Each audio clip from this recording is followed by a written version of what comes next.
The Development and Planning Commission was not convinced by the new revised plans for an hotel at Lewis Battery, the site of the former pig and poultry farm on the Upper Rock. Despite developers having made changes to the original plan which they submitted in October, the Commission felt these were not enough and still held concerns in respect of the size and mass of the proposed build. The plans are for a 3-storey building with setbacks which would accommodate 25 hotel rooms. The proposal also included the refurbishment of the battery itself, which the Commission agreed was in need of attention. But members of the DPC were concerned at the impact such a build could have on the Upper Rock Nature Reserve and the adjoining World Heritage Site.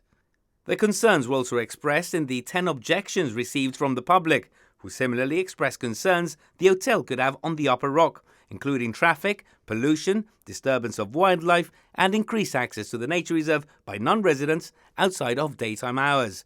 Despite the developer arguing the Nature Reservation Ordinance allows for the construction of an hotel and explaining potential benefits the project could have, the Commission rejected the application.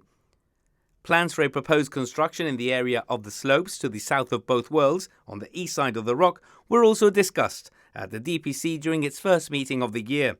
The plans include the construction of a 7-storey building, which would house 13 apartments, as well as a detached 3-storey house linked to the apartments by a bridge. The development will also include parking, with some of it earmarked for use by the wider public. The project went before the DPC for the town planner's screening opinion, which means at this stage it has yet to explore the full environmental impact such a project could have on the area and its surroundings. The DPC, however, approved unanimously plans for the refurbishment of Gibraltar Parliament.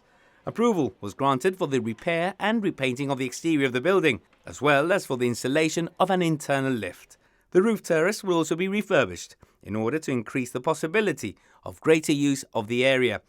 All plans were approved, including those to change the gates in the lobby for glass enclosures, although the Commission did encourage the gates were kept somehow.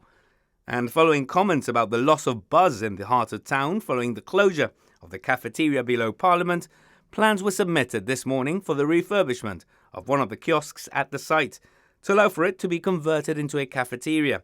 The plans included a small terrace area to accommodate a few tables and chairs. Discussions centred on the size of the terrace, which members said should be restricted. The Commission also said any form of shading would have to be parasols and not permanent fixtures, like the one currently on site, which will soon be dismantled.